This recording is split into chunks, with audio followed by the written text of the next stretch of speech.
Rank 10, Annie Hall. It may seem a bit of a heresy that one of us sometimes admits these days of his admiration for Woody Allen, even though his best films are still as prominent as ever. The romantic comedy film, Annie Hall, presents the anxiety known to the New York-based comedian, as well as the work includes the super performance of the actress Diane Keaton in the role of the free-spirited heroine Allen is fined. In the 9th place, The Most Beautiful Years of Life. The William Wheeler movie, which is about 3 veterans after their return to their country at the end of World War II, still carries great emotional momentum. The 3 belong to different social classes and backgrounds, but they struggle terribly to adapt to civic life. Some accuse the film of being religious and upright, but it deals very frankly and emotionally with the problems of the soldiers and those that hinder their families and friends from understanding the circumstances in which they lived. The work won the Academy Award for Best Picture of the Year, which also saw It's a Wonderful Life. In the 8th place, An American in Paris. The best lyrical films produced by Metro-Goldwyn-Mayer enjoy an extraordinary level of art. This work is one of them. His high-profile artwork is not limited to choreography or the lively performance of Gene Kelly in the role of an aspiring artist who lives in Paris in the post-war period, but is also manifested through the use of color and sound. The ballet clips at the end of the movie, alongside the dance that Michael Powell and America Presser presented in The Red Shoe in 1984, are ideal examples of filmmaking that perfectly balances all elements.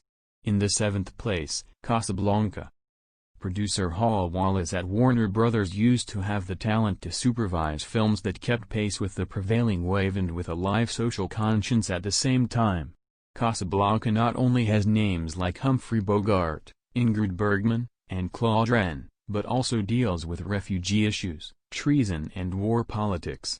The script written by Julius and Philip J. Epstein provided phrases in his conversations that are still quoted today to cheap bars, the arrest of usual suspects, and the performance of the song As Time Goes By.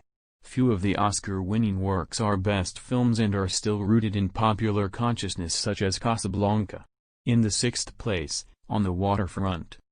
It may be considered that director Elia Kazan presented the movie On the Waterfront as an attempt to justify his insane behavior, by mentioning names before the House Committee on Non-American Activities during the campaign in search of alleged communists. The political aspect of the film is complex and paradoxical, a work that the performers performed admirably. We can say that Marlon Brando did his best performance ever in the role of Terry Malloy, Dockman and Pigeon Breeders, who would have competed in life and in the boxing circuit only if his brother stood in his class when he desperately needed him. In the 5th place, Lawrence of Arabia. It is easy to misunderstand this epic presented by director David Lane and see in it a cinematic work on violent nationalism. However, this film about Thomas Edward Lawrence is an amazing show, filmed on a 70mm tape.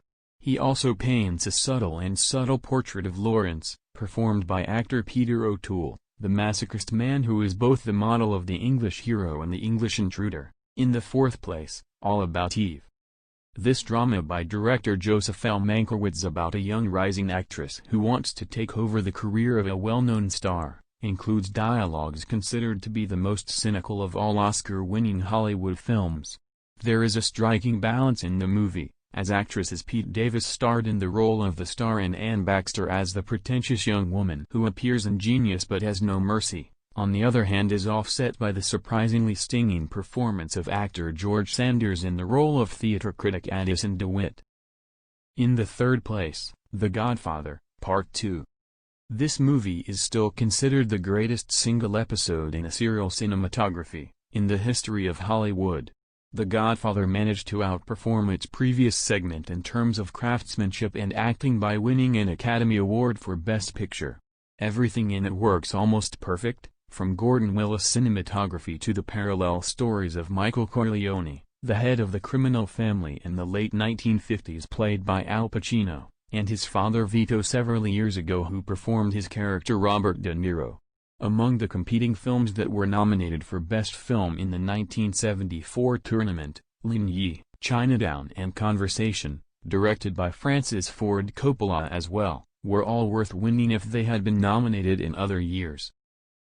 In the 2nd place, Unforgiven. Western films were a paradox of history, and so was Clint Eastwood himself when he made his very bloody masterpiece. Eastwood plays Will Manny, whom we see at the beginning of the film as a farmer and head of a family.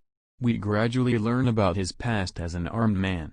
Thus he said to his ancient rival Jane Hackman, "I killed women and children. Once or again, I killed everything walking or crawling, and here I come to kill you, little Belle."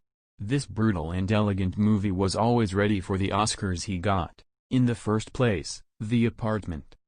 Perhaps Billy Wilder is the only one who can make a romantic comedy about atheism, hard work, and workplace politics and turn it into a delightful strip like this. Sometimes those who vote at the Academy of Film Arts and Sciences are accused of being candidates for uprightness and rigidity, but fortunately this did not prevent them from giving Oscar the best movie for The Apartment.